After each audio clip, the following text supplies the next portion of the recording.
Well, the United Kingdom is grappling with the worst social unrest seen in years as rioters caused carnage, setting fire and breaking into hotels used to shelter asylum seekers in northern England. The violence, which was triggered by the stabbing of 3 young girls in Southport, northwest England last week, has now spread through several cities across the country. Addressing an emergency Cobra meeting, British Prime Minister Keir Starmer said those participating in the violent demonstrations will feel the full force of the law. Mr. Starmer also says ministers and police chiefs have agreed to deploy what he called a standing army of specialist officers to tackle the unrest. At least 150 people have been arrested since the protests began, and police say they are working tirelessly to identify people who took part in the violent protests.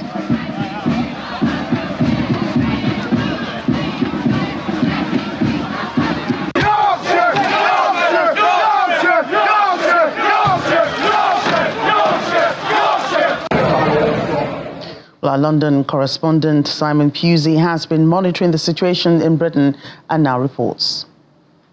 So this is turning into really quite a big story here in the UK. Rioting of this nature is really pretty rare. You have to go back really to 2011 where we saw anything like this. So the authorities and the government are really quite worried about this spreading any further. Let's just bring you the latest. That is that a Cobra meeting, that's really an emergency meeting of the cabinet here in government, has just taken place. We haven't actually heard any details about what was discussed. What we have heard is the Home Secretary, Yvette Cooper, has condemned what she calls disgraceful scenes of violence and thuggery and has pledged swift justice for those involved in the unrest that we've seen over the last couple of nights. MPs are also calling for Parliament to be recalled. That would be a fairly big move. Parliament currently on recess for the summer holidays. Let's just run through then what's happened so far. There have been 6 arrests in South Yorkshire, although police there say many more are expected. They said that around 500 people were at a violent protest in Rotherham on Sunday, and that's where we can see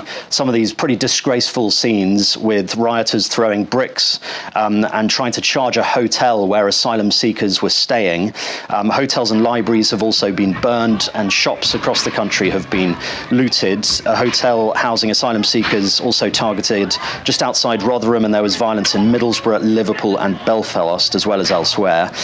This all comes, of course, after 3 young girls were stabbed to death in Southport about a week ago.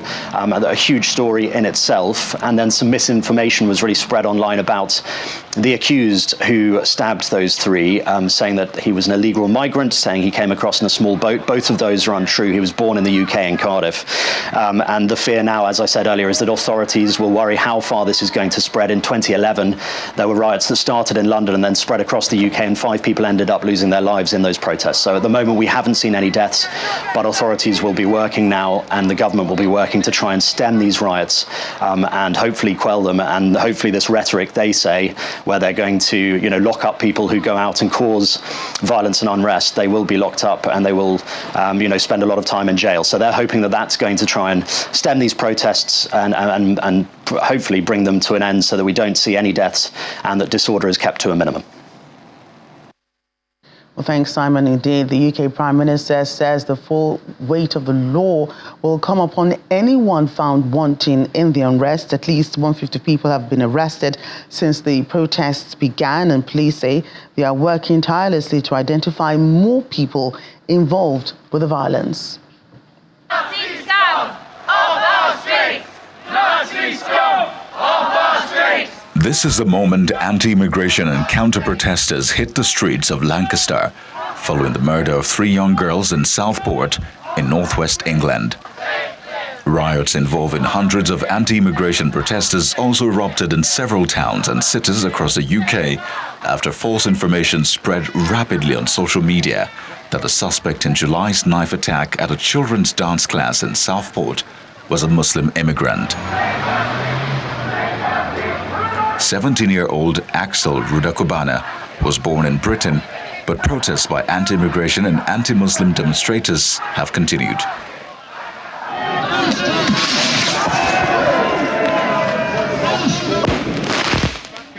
The demonstrations descended into violence, arson and looting has since spread through cities across the country, including Liverpool, Bristol and Manchester.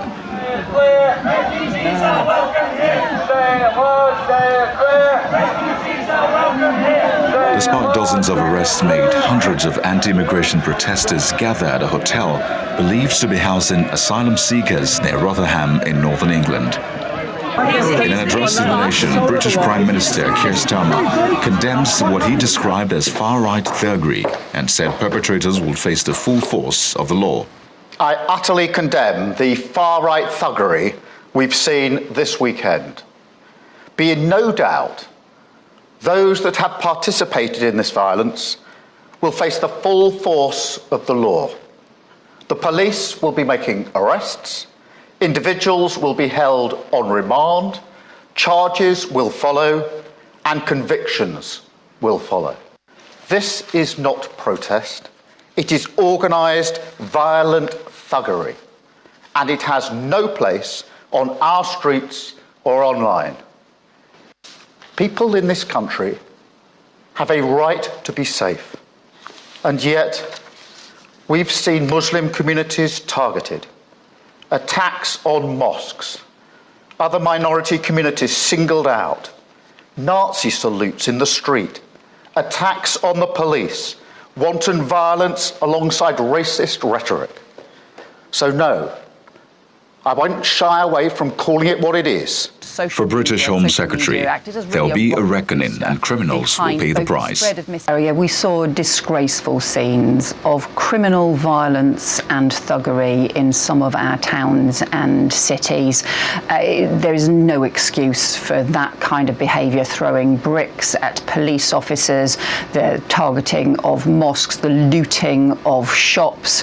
It was total disgraceful criminal behaviour, and we should be clear, there will be a reckoning. Those criminals will pay the price. There have already been hundreds of arrests. We have made clear to the police they have our full support in pursuing all of those involved with the full range of prosecutions and penalties, including prison sentences, including long-term tagging, travel bans, and that should be for the full range of those who are involved in the disorder, including some of the worst violence, right through to some of the peripheral looting that took place as well. We cannot stand for this kind of violence on our streets.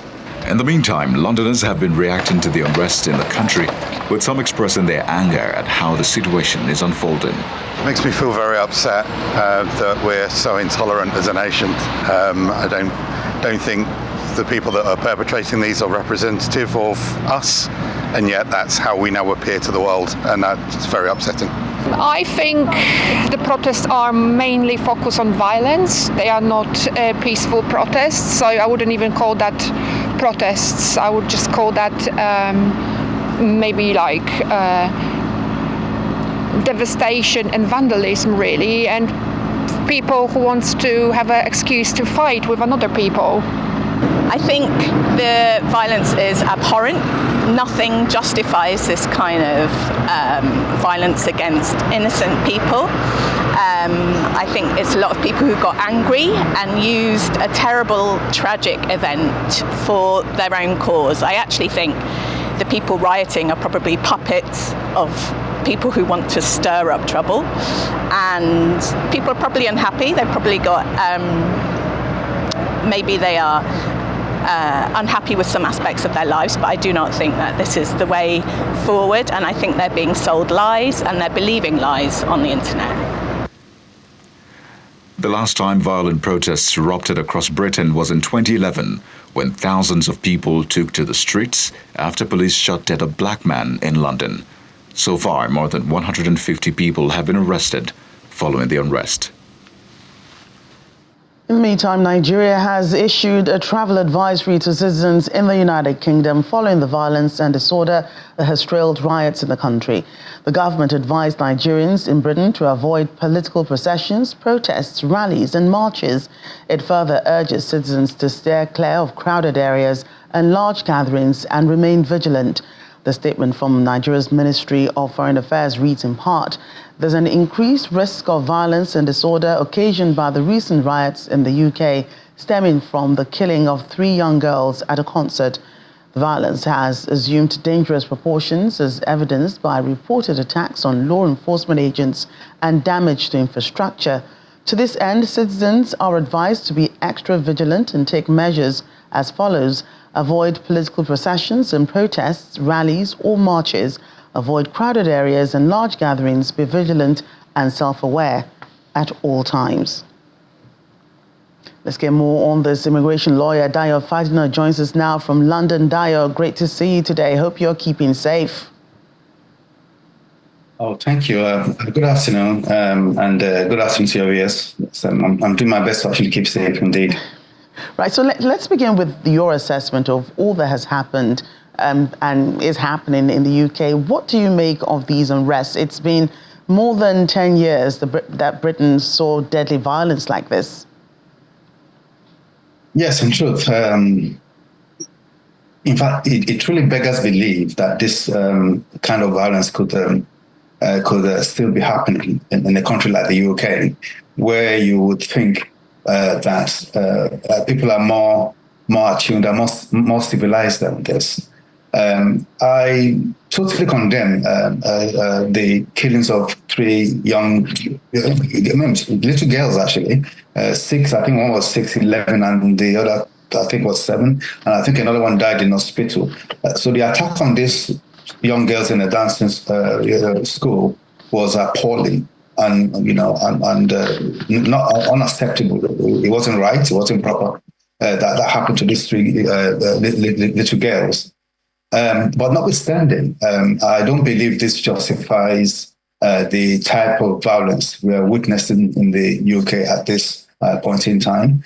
It's uncalled for.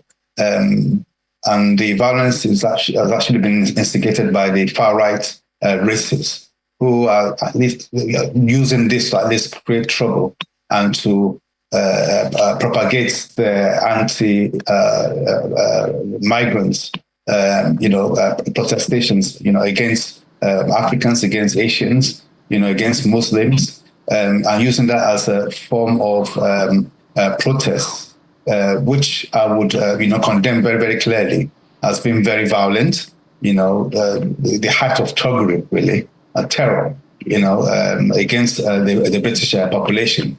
But one thing many people do not really want to take on board and understand is this. I'm not sure you remember the last elections, that the far-right Reform Party, the party, particularly the leader, Farage, and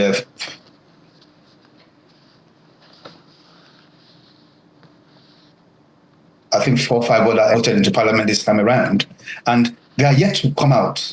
To condemn this situation totally. Farage was still, caught on camera, I think, yesterday, saying that as much as he condemns that violence, he would still want the British authorities to look into the possibility of a very, very big discussion and debate about the future of immigrants in this country and asylum seekers in this country. That was not right. And the fact that he was saying this in the middle of this state of anarchy that we have in the UK at this point was totally, utterly wrong. And we should also remember that at the last elections, as much as the Labour Party, won an absolute majority in Parliament, they only won 35% of the votes. The Reform Party was actually able to win 15% of that vote. That means the supporters of the Reform Party, who are totally against immigrants, still won a significant number of votes, 50% of the British votes. So we still have this problem of anti-immigration situations in the UK, where there's still a significant number of people who are utterly and totally still against immigrants. They blame every single problem they're having in the UK on immigrants, which is not true. As much as the person who actually murdered these 4 little girls is African, all we know is the fact that he's a 17-year-old. When he was able to gain access into where the girls were, singing, and dancing, in the dancing class, and killed these 4 girls. Yeah, this guy, the guy was born in the UK. we are not. They are not. They've not even disclosed whether indeed this man has very serious mental health problems. We don't know. They only just disclosed his name, I think, late last week, in order to try to stem and to stop the increase of this violence all over the UK. But it's not worked. So, in my opinion, this is not right, and I hope that the government would be able to at least take hold of this and stop this state of anomaly in the UK. Right, and you did say there that, the suspect was born in the UK, and of course, the government identified that he was, but we see the role of social media here. The rumors went round that, he was an undocumented immigrant. He was, one of those seeking asylum or what have you, different things, that different people heard. Could this have been prevented? Well, no, I don't think. Well, I think it could have been prevented if immediately the situation of the murder of these three poor girls happened. I think the government was a little bit hesitant in disclosing the name of this 17-year-old because, as a matter of fact, this young boy is still a minor, and in law, when a minor is being arrested, the authorities, the police authorities, are not really under any obligation to disclose that person or to disclose the identity of that person, the age of that person.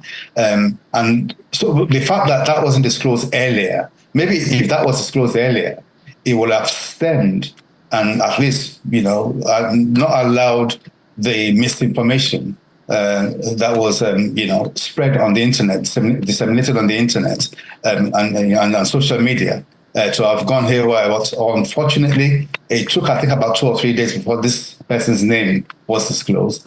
And I think it was a little bit too late. But even as at the time the person was disclosed, the identity of this person was disclosed, people were still not ready to understand and to accept the fact that this person was no a terror person. He was no terrorist who decided to actually come to the UK as a Muslim, to murder. People still wanted to continue to believe that narrative, that this person is a Muslim and that this person is dangerous to society, which is not the truth. I think the far right were just using this as an excuse to create that mayhem they've created already, and are not wanting to listen to reason and to the fact that this person was born in the UK. He's been living in the UK for the last 17 years. It's more, I believe he's even a British citizen, but that's not really been disclosed yet. But he was born and bred in the UK, and he was a person who committed a crime as a minor in the UK, although he's going to be 18 very, very soon. But he's no Islamist or no Muslim who came in under that disguise of being an asylum seeker and using that very particular opportunity to kill British citizens. That's not the case at all. And the looting and arson only points to the facts that protests can indeed be heated anywhere.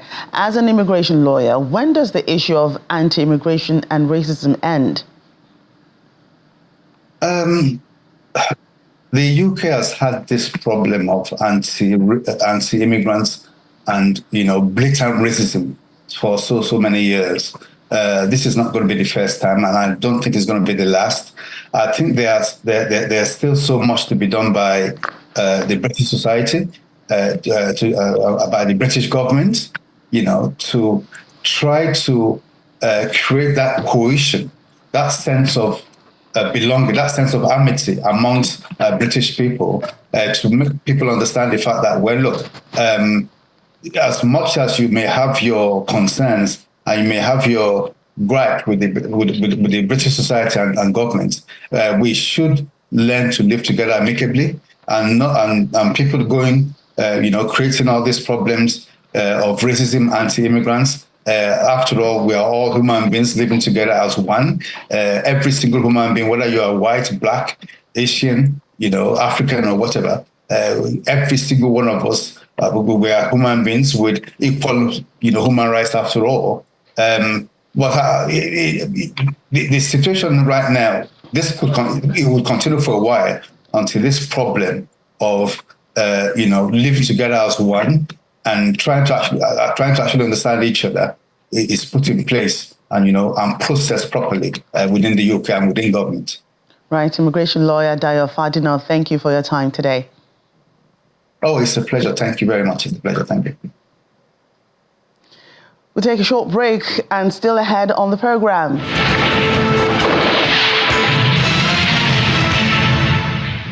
Welcome back. There's more stories of protests, but outside the UK, in Bangladesh, the army chief says Prime Minister Sheikh Hasina has resigned and fled the capital Dhaka after weeks of unrest. It comes as Sunday's clashes between police and thousands of anti-government protesters left at least 94 people dead and hundreds injured. In an address to the nation, the Army Chief General Waker Uzzaman says an interim government will be formed to run the country following the Prime Minister's resignation. He also vowed that peace will return to the country and urged citizens to keep trust in the army. The unrest, which has been ongoing since July, began with calls to abolish quotas in civil service jobs, but has since transformed into a much wider anti-government movement. Meanwhile, the United Nations has called for an end to the shocking violence, urging restraint from politicians and security forces. However, access to internet services has been restricted in some parts of the country, and a nationwide curfew has been put in place to curb further violence. The unrest is considered one of the worst violence since the birth of the South Asian nation more than 5 decades ago.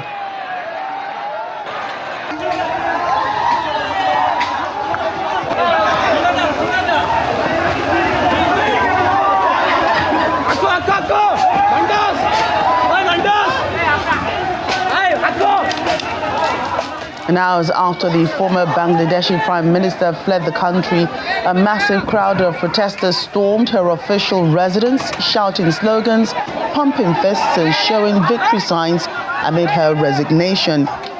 Crowds were seen in the drawing rooms of the residence in the capital, Dhaka, and some people also looted televisions and chairs and tables in one of the most protected buildings in the country. According to media reports, the 76-year-old fled in a military helicopter with her sister and was headed to India. This has made India heighten security in the Bangladeshi High Commission in New Delhi.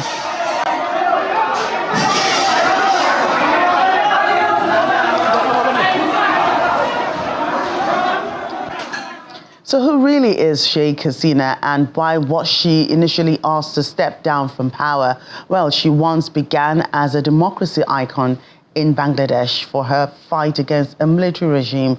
But in her 15-year rule since 2009, Ms. Hasina was seen as an authoritarian leader accused of rights abuses and a crackdown on opposition. The 76-year-old won her 4th straight term in a controversial election in January this year, which was boycotted by the main opposition, Bangladesh Nationalist Party, and marked by a low turnout. Born in 1947 in southwestern Bangladesh, then East Pakistan, Ms. Hasina is the daughter of the country's founding father, Sheikh Mujibur Rahman, who led Bangladesh's independence from Pakistan in 1971. In 1981, she joined hands with the political foe, BNP chief and former Prime Minister Khalida Zia, to lead a popular uprising for democracy that toppled military ruler Hussein Ershad from power in 1990. Ms. Hasina first served as Prime Minister in 1996 for a term and lost to Zia 5 years later.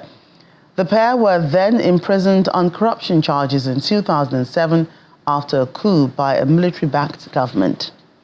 South Korea and US troops are staging a joint military drill to check the combat capabilities of both countries' units amid tension on the Korean peninsula.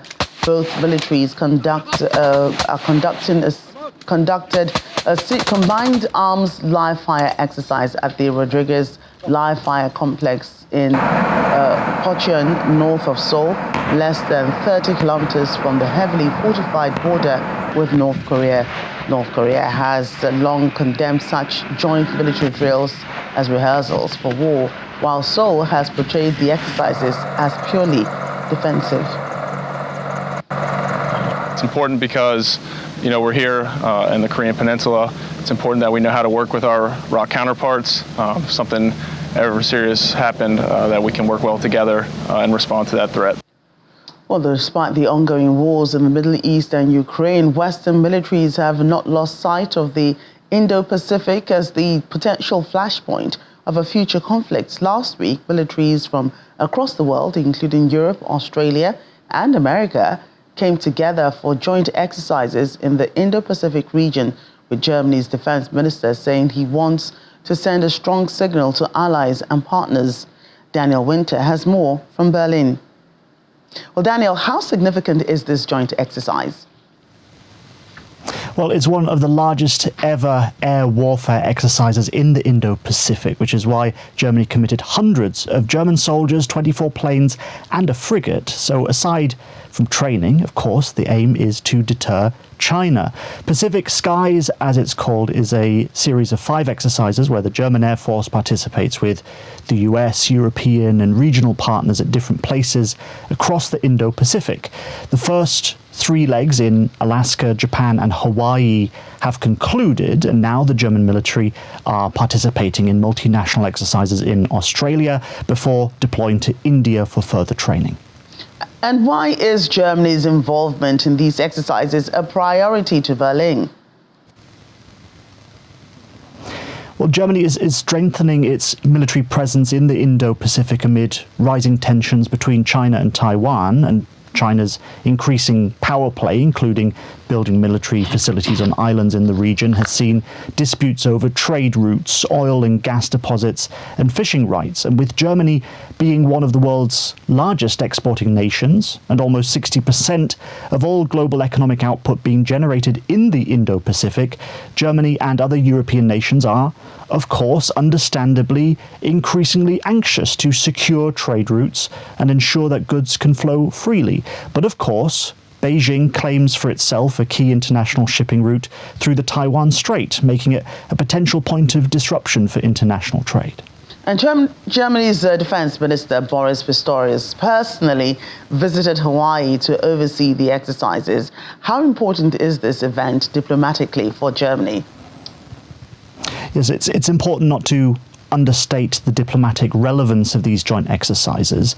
On Monday, members of the Quad, that's the US, Australia, India and Japan, released a joint statement expressing concerns over Beijing's maneuvers in the South China Sea and pledged to boost maritime security in the region. And so having Germany and other nations present in the region shows a commitment to joint goals with its partners. Now, in a DW interview, Pistorius affirmed Germany's support for countries feeling pressure from Beijing, such as the Philippines and South Korea, which he will also visit as part of this trip. And at the same time, he's also called on European partners and NATO members to do more for their own security, especially with questions over a change of administration in the United States hanging in the air. So for Germany, working with partners like Australia, South Korea and Japan is becoming increasingly important. Daniel, thanks for your time. Let's move on. It appears provocations between the two Koreas are far from ending as North Korea claims it's sending 250 new tactical ballistic missile launchers towards its border with the South. North Korean leader Kim Jong-un oversaw the delivery of a new tactical ballistic missile system to the troops. According to state media, President Kim personally oversaw the transfer of equipment to military commanders and chiefs of staff and delivered a speech claiming the new missile launchers were built with a North Korean technology. The launchers have been described as a powerful, up-to-date tactical attack weapon personally designed by Mr. Kim and ready to be transferred to the Korean People's Army units. Well, China has every intention to renew the bilateral currency swap agreement signed between the People's Bank of China and Nigeria in 2018. The deal, valued at $16 billion, commenced through the special secondary market intervention sales retail dedicated to the payment of RMB denominated letters of credit for raw materials and machinery, as well as agriculture, only took off 3 months after it was first signed. Since then, there has been little or nothing in that regard. Our Foreign Affairs correspondent, Amarachi Ubani, reports. The volume of trade between Nigeria and China stood at $22.6 billion as of 2023, and the country maintained its position as the top global trading partner with Nigeria, which in turn stands as the third largest trading partner for China in Africa.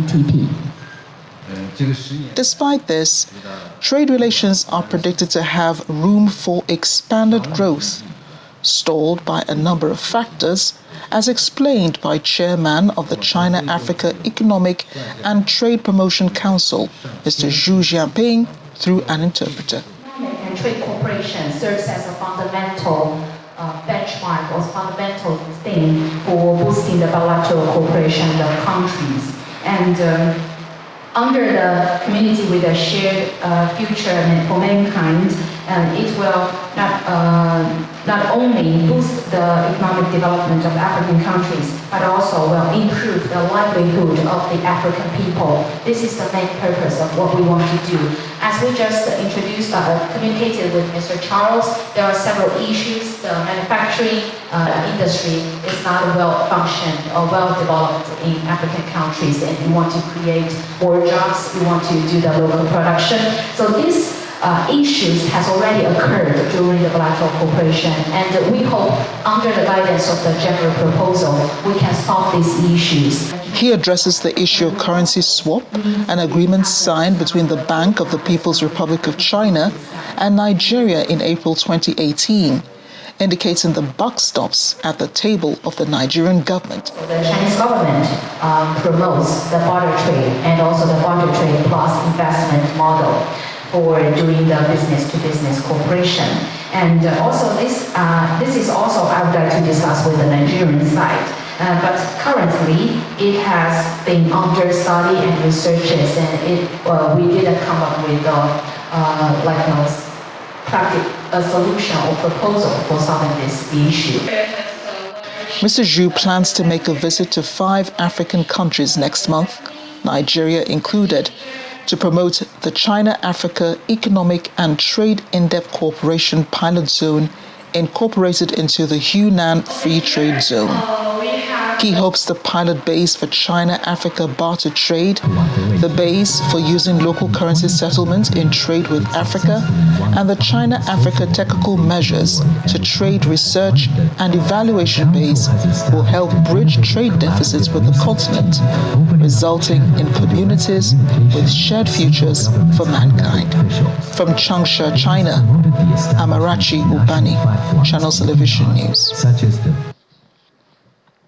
And when we return, world's only surviving Panda triplets celebrate 10th birthday in the Chinese city of Guangzhou. We'll bring you details of that story and others. Join us again.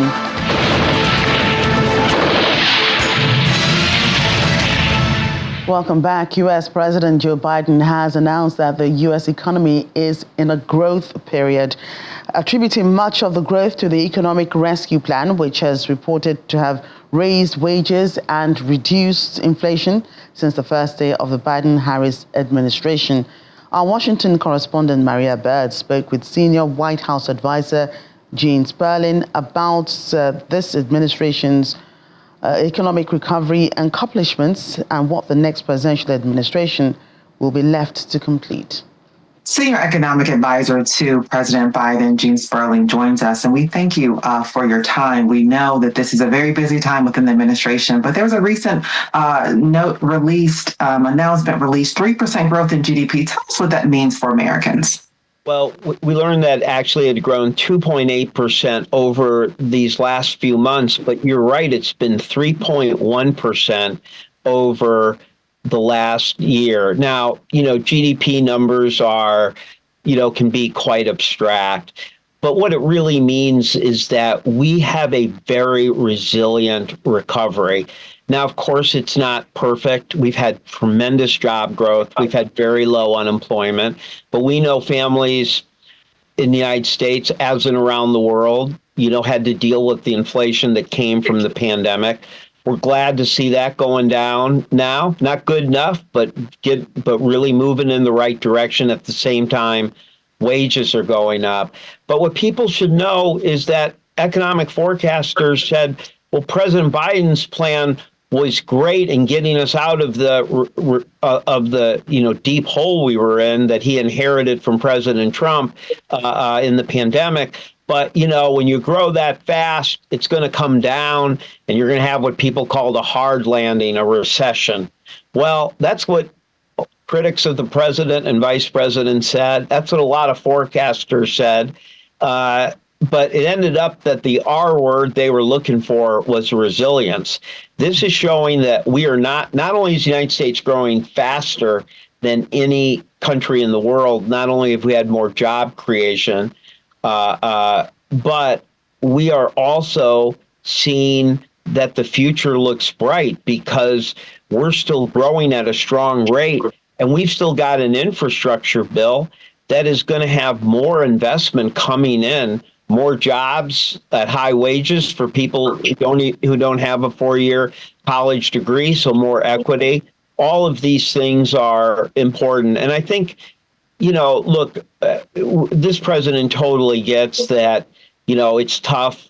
The pandemic, again, around the world raised prices. That's tough for families, even if they know that it was a global once in 100-year phenomenon. It's still tough when you're going through that grocery line or the gas line and you feel prices are up.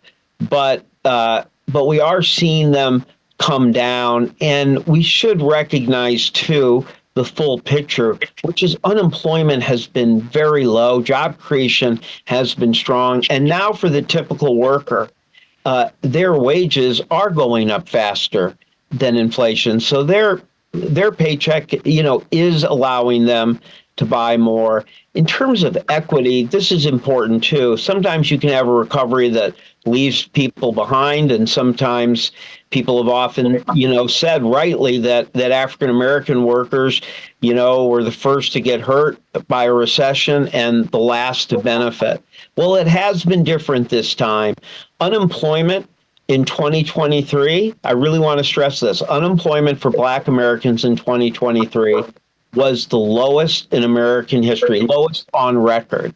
And when we came into office, there were 1.3 million Black workers who were not working anymore because of no fault of their own, because of the pandemic. Not only have all 1.3 million of those African American workers gone back to work, but there are actually nearly 1 million additional Black workers on jobs right now. This is the kind of equity that you want. It's why you want a strong recovery like the president did with the American Rescue Plan. You want to lift all boats. And, there's a lot further to go because there's a lot of things even beyond the pandemic that squeeze American families, from rent to childcare. But we've got an agenda now where this president and vice president are going to take on the powerful interests and continue to do things like lower insulin prices, lower prescription drug costs, lower rental prices, lower childcare costs that really hit families hard, and be willing to take on big, powerful interests like Big Pharma to do it. And that is a very, very stark contrast with our Republican colleagues who really want to give way to powerful interests like Big Pharma, don't want to force them to lower drug costs, and don't want to force big banks and credit cards to get rid of their junk fees and overdraft fees that put a lot of burden on particularly the hardest working, hardest pressed families in our country. Our Washington correspondent Maria Bird in an interview with senior White House advisor Gene Sperling about the U.S. economic recovery. Well, igniting change through clean tech and STEAM, that's the focus of the 2024 STEM Africa Fest, which aims to rekindle the flames of enthusiasm for STEAM within African youths. The fest also seeks to celebrate the curiosity and potential in science, technology, engineering, arts, and mathematics. People have been integrated into this. I'll give you an example. When we went to It is the 4th edition of the STEM Africa Fest, an event that has evolved from the much-loved STEAM Fun Fest to better reflect its vision as a Pan-African learning festival. This year's theme, Clean Tech and STEAM, addresses the pressing issue of climate change and global warming. The fest is a proactive response to climate injustice, aiming to educate the children in Africa about the issues and potential solutions within their communities. Africa and Nigeria's future lies in the hands of its youth. With productivity disparities evident across regions, there is a critical need to equip our children with the skills that will drive innovation and solve local challenges. A bridge between financial Insightful panel discussions provide an opportunity to learn about the future of STEM for the young ones, the importance of empowering girls in these fields, the potential of renewable energy and clean tech innovations, the impact of emerging technologies across industries, and the power of artificial intelligence. When it comes to cybersecurity, how can you combat these particular issues? The first thing you have to do is to reframe your thinking capabilities. When you do something, document it in a journal and say, okay, yes, I am capable of what I did. I deserve this award. I am not less than any other gender. I am actually very efficient in my own way. I am a work in progress. You need to be true to yourself. There's a look that this stereotype, she cannot be so good because it will be these guys that will be better. I had to really decide that I was not going to change who I am to be able to sit in those rooms. We talk to people who say when they were younger, they just didn't know it was an option for them to become a software engineer. When they thought about what are the career options for them or what should they be doing as an adult, as a woman, even if they were thinking about working in careers, other careers came to mind. And why is that? It's partly because you mostly just see men in the field. One of the highlights of the fest is the STEAM Labs. Children explore hands-on activities ranging from animation, coding, and engineering to exciting science experiments like making dry ice bubbles, constructing space robots, and disassembling hardware systems. The robotics lab is particularly popular because it is where young minds can unlock their creativity through thrilling engineering projects. I love this place. It was very fun about the science. I love the way we exploded the volcano with just vinegar and baking soda. We made a chemical reaction by mixing the acid vinegar and the alkali baking soda, which runs down like bubbles of carbon dioxide, like a physical flow. I learned about aerospace and about building robots. I like to build rockets and put together Lego. So this was a lot of fun for me. The STEM Africa Fest is designed for children, aiming to spark their interest and excitement in science, technology, engineering, arts, and mathematics. And the conveners hope they were able to do that and more. Our goal is the same. We want to equip, we want to empower the African child with the skills they need to be problem solvers, innovators, and critical thinkers. And we are doing it through STEM education. What we wanted was a one-stop center, place, event that has a variety of experiences for our children. We were very focused on experiences. And the experiences centered around science, technology, engineering, and math.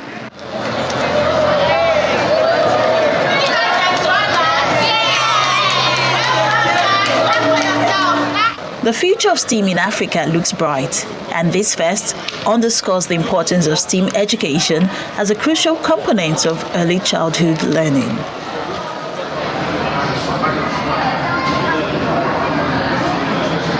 And finally on the program, celebration time. The world's only surviving giant panda triplets, Cuckoo, Shuai Shuai and Meng Meng, were treated to a wonderful celebration for their 10th birthday in the Chinese city of Guangzhou. Organizers of the party prepared birthday cakes decorated with bamboo and fruits for the pandas, along with special presents. Cuckoo, the youngest of the three, got a new ride-on a rotating train where he enjoyed his feast. The probability of giant pandas giving birth to twins are 50-50, but the probability of them giving birth to triplets drops to really low.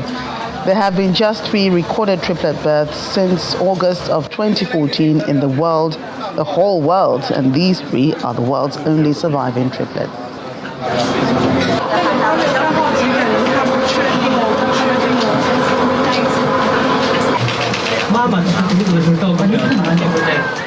So cute. Well, that's the program today.